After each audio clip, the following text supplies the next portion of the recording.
Hey y'all, it's your good sis Erica Bain back again with another Queen Sugar video, and in this video we are talking about episode 4. Let's get into it. Yay! We are back to opening up with Ralph Angel and Darla. They're in bed, being all cute as they want to be. I just love their family or whatever. They are amazing. But they are quickly interrupted by the police showing up, and unfortunately literally y'all, this is like the only police officer in the whole damn parish, I'm assuming. Well, of course not, because clearly he's backed up with excavators and other police officers. But why is it? Like, I just really want to know, why is it that Officer Walker is the only one that always has to have the communications with the Bordelons? Like, we know you're a bigot, we know that you're a racist, we know that you do dirt. Why is it like, do you raise your hand at every opportunity when it comes to like interacting with black people in St. Joe's Parish? Like, is it you that just like volunteers to go and be the bearer of bad news and bring the brunt and burden of police bullshit? Yeah, it's just giving Satan's crafty little minion. And he comes with his warrant, and the warrant is backed by beliefs in reference to the speculations from bodies being buried on the land by this is ridiculous, by Ernest, that were referenced in Nova's book. Nova's little raggedy ass book is literally the cursed gift that keeps on giving, and I can't. Now, focusing on this particular storyline within this episode, we go throughout this episode actually seeing the excavation happen, and Ralph Angel, he actually pulls some soil up for them to test once they get started, and he also explains to Darla like he did that because he wants to make sure like he has a baseline for what the soil is like before they actually do anything, so that when they're done they're going to test again and make sure that they didn't actually add anything to the soil, because sabotagers be liking the sabotage, right? Absolutely brilliant. I love that Ralph Angel, like, he is literally a farmer, y'all. Like, y'all, our little ride has come a very long way, and we really love to see it. By the end of the episode, though, they do actually come up with something, and they seem to have found a human bone. And I'm saying seem to have found because we don't know. We don't know if that's a horse bone. We don't know if that's, well, it's not a dog bone. It was kind of big, but we don't know. And I'm not going to put that on them. I'm not going to put that on Ernest until we actually get a confirmation. The episode actually ends on them coming up with something. And of course, Walker's like, well, I guess everything in that book wasn't lies. Sir, you was here all day. Did you really need to be here all day? There was no changes of shifts. You know what? I'm gonna get off of Walker because I could literally drag him for hours, and this is not what this video is about. Speaking specifically to Ralph Angel's storyline, though, in addition to this actually happening in the forefront of this episode, he is still having a money struggle. So the last sugarcane harvest did not turn out how they planned. They are still deep in debt under these payday loans. They need to be able to come up with money for the doula. And Darla literally just randomly found an account that her parents had set aside for her, because we know that Darla comes from money. They had a college savings account. She never finished college, as well as like some other random, like just basically Darla money. And she came across the account and the account number that has just been sitting. So, like the bomb wife that she is, come on, Darla, we see the growth, sis. Even though I don't, well, if you would have just popped up with the money, he would have known anyway. But we see you, sis. She comes to Ralph Angel and asks him if it's okay if she asks her parents for access to the account so that they can use the money because they need it. And of course, Ralph Angel basically says no to start with. He kind of says he's gonna think about it, but he needs more time. And I get it. He's a man. He wants to provide for his family. I just wish, like, yes, men should provide for their families, especially if it's something that they want to do. That's how they define manhood for themselves, right? Like, let's start there. However, you also need to take help when help is provided for you. What I am not understanding is how Ralph Angel is in so much financial trouble and he has so much family. Charley would help him out in a heartbeat. Nova need to help him out because she done made money off that damn book, off of all these damn stories that she done told specifically about this land. So she could help him out in a heartbeat. Vi is doing very well. Hollywood hit the lotto. Like, Ralph Angel, you're literally out here struggling, and I hate to say it like this, but you're literally out here struggling because you want to struggle, because your ego and your pride as a man is more important to you than actually getting help from the people who love you. And I know because he's the baby in the family and because he's gone through all that he's gone through and he has been saved time and time and time again, I get it. I 100% get the reasons behind him standing firm and thinking that he can do this on his own. However, I feel like we're on a slippery slope to him reverting back to some of his criminal activities and criminal mindset. And if we got to choose between your family coming to the rescue to save baby bro or you going back to jail, I'm going to choose the family coming back to save you, bro. That's not even a question. And I'm struggling to like watch Ralph Angel continuously turn down help, and then we get the seeds early on in the season from, the illegal activity in reference to the dude asking at the real spot, like, yo, could you just drive the car? Like, it's literally those little things that seem so easy to just pull you right back into the slippery slope. And we got a baby on the way. We got another baby that's in Washington, D.C. doing the dang on thing. We got a farm that we got to be able to rehab and fix, because one thing that comes back is that the Landry's probably put a bunch of pesticides in his land, because the test that he did to start the thing off was the soil was full of pesticides, which means somebody was out here trying to sabotage it. We got other things to worry about, Ralph Angel, and money shouldn't necessarily be one if you don't have to. But I'm gonna let you live though. Moving on from Ralph Angel, let's go ahead over to Nova Land, because she is the reason why they are digging up this dang on farm, and we're over it. We're totally over it. Shout out to Melissa, the subby that just started watching Queen Sugar, and she is plowing through these episodes. I told her to watch it because she had never seen it last week when we were on a rewatch call for The Wire, and she jumped into it and is going. But we've been talking in DMs, and she literally is like frustrated with some of the things that Nova's doing in the season that she's on, and I'm like, those are the reasons why I have not liked Nova from those moments. And if y'all recall, like Nova getting with Remy and Nova and this damn book, like there's so many things that make me annoyed with Nova, and now that we're still seeing the repercussions of some of this stuff, it's making me even madder. But Nova's dealing with her own thing. She's installing cameras because she's been getting these threats both by mail. She hears people on her phone line, and the police officer that she actually interviewed, who was outing a lot of the other police officers, comes by to let her know that they know. How they know? Who knows? But they know that he was talking to her, and he literally tells her that everybody knows. And it's very interesting to see Nova in this like weird kind of scared place, because she's been so fearless throughout this whole series, and now she's taking more precautions to actually protect herself. I think that she needs to also file this stuff. Like, she needs to file what's happening federally, because she's doing all this stuff in quiet and slowly but surely being terrorized by these police officers. And then when something really bad happens, it's going to seem like it's the first time. We're like, girl, no, you've had all this other stuff and you're throwing it away, you're brushing it off, and it's just really not helping.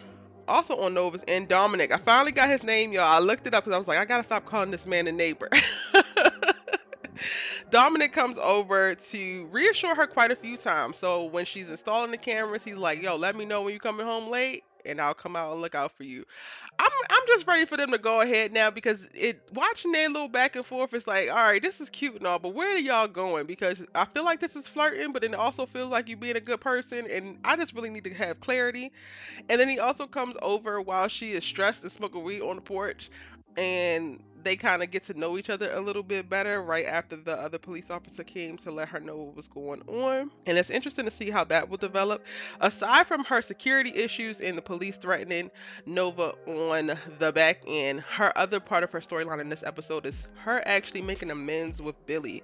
She apologizes to Billy after Billy lets her know that her and Jimmy Dale didn't actually sleep together, but they only didn't sleep together because she got away. He really did try, and he put her in that very awkward position, and Nova apologizes for not actually being in the ear and listening to her, and automatically, like, she also majorly apologized because she really just believed the rumors as soon as she heard them, and she should have known better because that was her best friend. Now, speaking of Billy, early on in the episode, we see that she wants to bring a nurse into the house to help Prosper with his day-to-day tasks, because he's not letting her help as much as she will want to. And he takes a second to try to get to know her, asking about the romantic relationship that he knew about, and that ended, and we don't really get real clarity in reference to how it ended or what's going on with it or where she actually stands in reference to her dating life.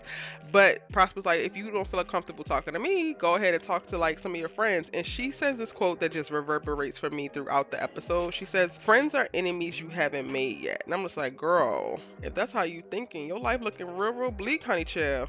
I can't. But it turns out the nurse is actually going to work out because when she comes over, she is about Prosper's age, maybe a little bit younger than Prosper, but very vivacious and can sing, honey child.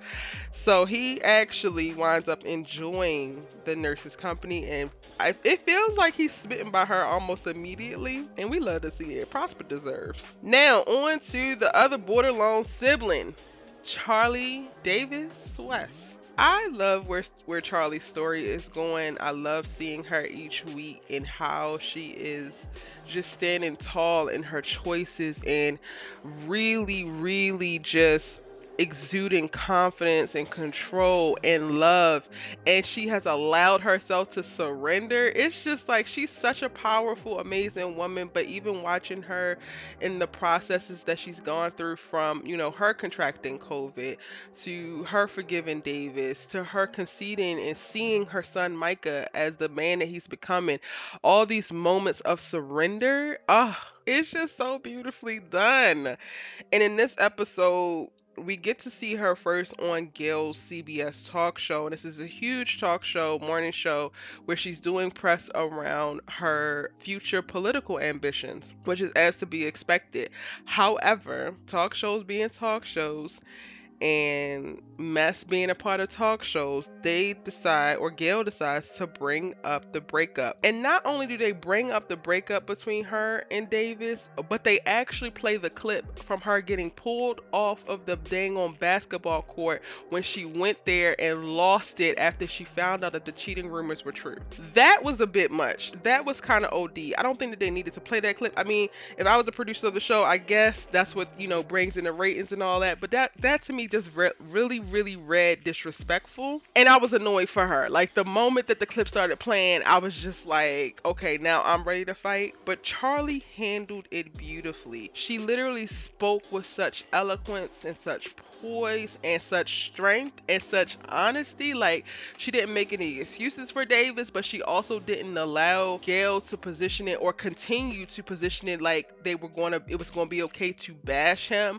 Like, she literally told the perfect line of, like, I have forgiven him. However, I forgave him because I know that he made mistakes. People make mistakes, but that's not something that he was completely let off the hook for, so be clear. And I felt like Gail's questioning, or line of questioning, was very much so like, there's no coming back from this, there's no redemption. And Charley was like, let me go ahead and fix that for you. I'm choosing to forgive my ex-husband. That is my choice, and I get to do whatever the hell I want to do, honey. And whether the public does it or not, that's on them. But it's between him, God, and his family of how he moves forward, being the better man that he's going to be. And if they accept it, they accept it. If they don't, they don't. But I have accepted the growth journey that my man is on. Hello? I mean, Charley didn't say that, but that's what I heard. That's what I heard, y'all. And to follow it up, Davis comes through as he should, having seen the interview, and he fills up her hotel room with balloons and flowers later on when she comes back. And I just love to see that, because I was wondering if we were going to get to see a moment where Davis understood, like, what she is now going through for their love, for their reunion, and like how she's standing tall and holding it down for them. And in the moment where she actually is like letting it land on her, all these flowers and balloons and love, and reading his note, we get us a moment where she pauses to process. And only note I wrote about this was that we're literally watching Charley fall back in love, and it's beautiful to see. Now, other things that happen in this episode, we get to see Hollywood kicking it with Gabriel, going fishing, which is great. This young boy doesn't have his father in his life. Hollywood doesn't have any kids, and it doesn't look like Vi is taking it too personally, but she's helping to create this connection and give these moments to these two, black men, young black boy that actually could need and benefit from each other's company. So we love to see that. It also gives her a moment to be able to connect with Celine on a different level. She's trying to push Celine to go into divorce proceedings, but overall, I think that it's giving her time to, give Celine a break, and then also to get to know Celine a little bit better. Micah is over at school pining over this professor who want nothing to do with him, only wants his his thing, and then ultimately she winds up dropping him on her birthday because he brought her flowers and it was getting too attached. What I don't understand is that Micah tells his frat brother that he can't separate his mind and his body. But he told old girl that he knew that it was just sex. So like, sir, why did you do it if you knew, like, if you knew yourself and you knew what she wanted? Those two, the math ain't mathing, Micah. The math ain't mathing, bro. So I don't feel sorry for you in this moment. We see a moment where he's all depressed and down and trying to figure it out, and it's just like, I don't feel bad for you because she was very honest with you from the beginning. You literally verbally confirmed that you knew exactly what she wanted from the beginning, and then you verbally confirmed what you knew to be true of yourself, and those two things don't add up. You was literally trying to make 2 plus 3 equal 4, and it just don't equal 4, Micah. It just don't. Now another moment that we get to see is early on in the episode with Micah is while he's talking with his frat brother Isaiah. I'm gonna remember old boy's name, Isaiah. They're talking about their place in the world and Marcus Garvey and the concept of going back to Africa, and then somehow in the conversation it comes up where Micah says, imagine what this world would look like if it actually cared about equality, and Isaiah says, take it a step further, imagine what it would feel like. That, y'all, like, let that hit you. Imagine what this world will look and feel like if it actually cared about equality. This is why we watch Queen Sugar, okay? It's the realness for me. In this episode, Isaiah also starts to introduce Micah to meditation as he's struggling to deal with the rejection from his professor.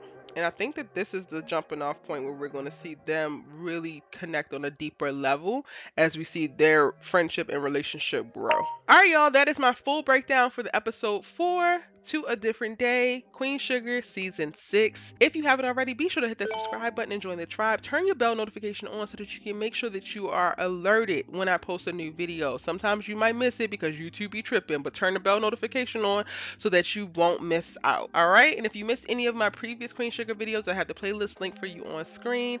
Get into another video, and I'm gonna see you in the next one. Bye.